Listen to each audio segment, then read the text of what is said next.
comic opera, and the other one will be serious opera. And then think about the comic opera as an opposite for the serious opera. So if we have that comic opera, they don't care much about traditions, they were more expressive, they were more natural. The plot of these operas, of the comic operas, they were just based on ordinary people, and just this communication between this normal conflict of every day. And in the comic opera, you will see that it actually took different shapes in different countries. So if you know that this is some of the characteristics of comic opera, what would you say is for serious opera? Think about opposites. So if comic opera is not about traditions, so serious opera would be on traditions, yeah. So if you have that they used to express in a more natural way, what would be the logical opposite for the serious opera? Yeah, the emotions were actually not natural. They were provoked by music. So if you have a plot comic opera is for based on ordinary people, what would be what is expected in serious opera? Well, actually, we'll center more on history and myth stories. And in the comic opera, it took many shapes, many in other countries. But the thing that was very different in serious opera is that serious opera remained the same, doesn't matter where it was.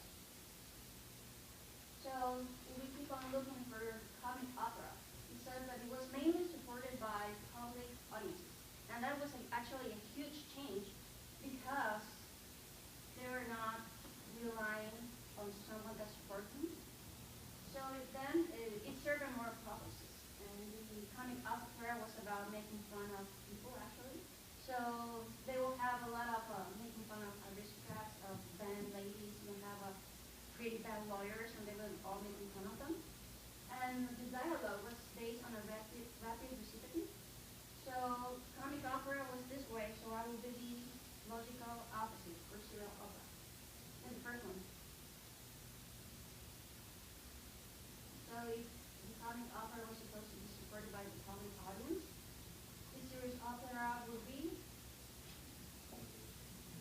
aristocratic patronage.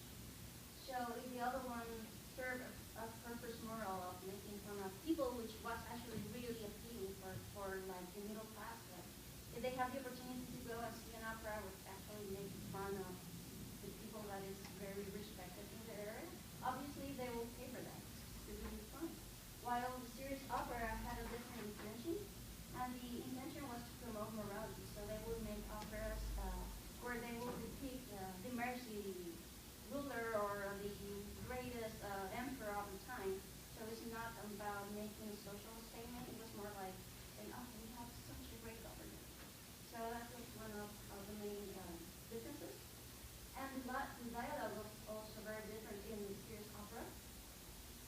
It was alternating between arias and recitatives, and the dialogues were more monologues, and they were just like barely accompanied. So we have in the Italian opera, you have in your handouts that it's divided in opera buffa, in aria, intermezzo, and the later comic opera. So the opera buffa, you will see in your handout that it had many different names. They all mean the same, but they just have a different name. So it will be drama comico, drama giocoso, and commedia dell'arte. So the opera buffa was basically a large work, but it was meant for different characters. And the main purpose, it was meant or based on an ordinary people, was about making fun of social events of the time, especially on people. And actually, these funny characters that were used in this period were very common in commedia dell'arte, which was an improvised comedy in Italy. If you guys have questions, we can still be done with that. You guys know about opera? Well, it's about a servant that marries this matron, and then there's just like this messy relation between both of them. And they usually have servants that they're just trained to make fool of them. So if you guys want to see a little bit of this one, so you can check a little bit about the opera. So these are the two servants that serve Sabina and the Titanic.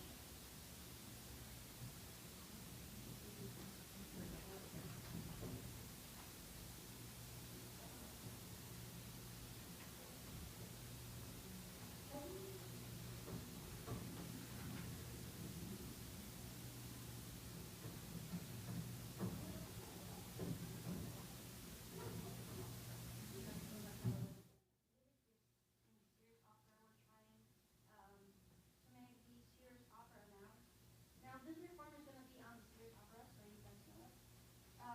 And they just want to make things more flexible, make things more natural than they are actually, because the comic opera was very natural. So they were trying to incorporate some of the features of the comic opera into the Sears Opera. So that's what's called the reform in the opera, and they were just trying to make a flexible structure. They were trying to make things more accessible, less ornamental.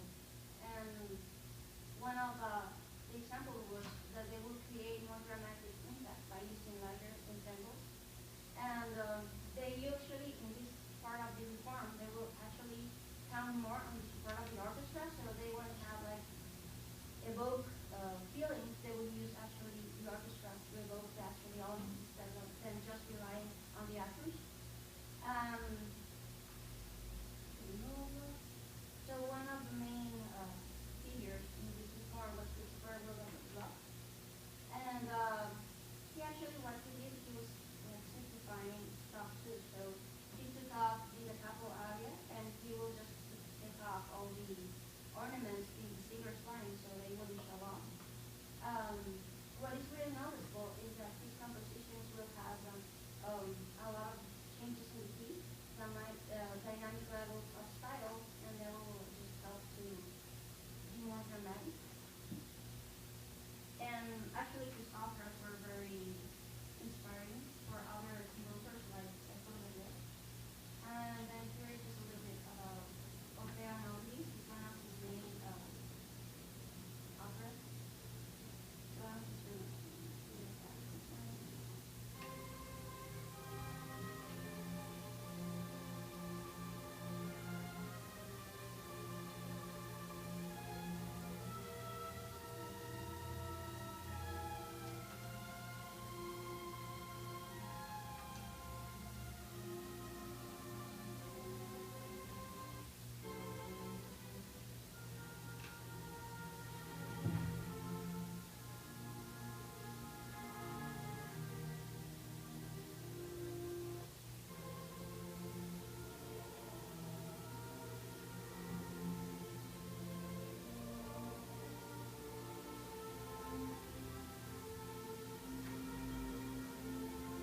So far we've covered everything about operas. And I'm just going to take 5 minutes to show you guys about soundtrack music.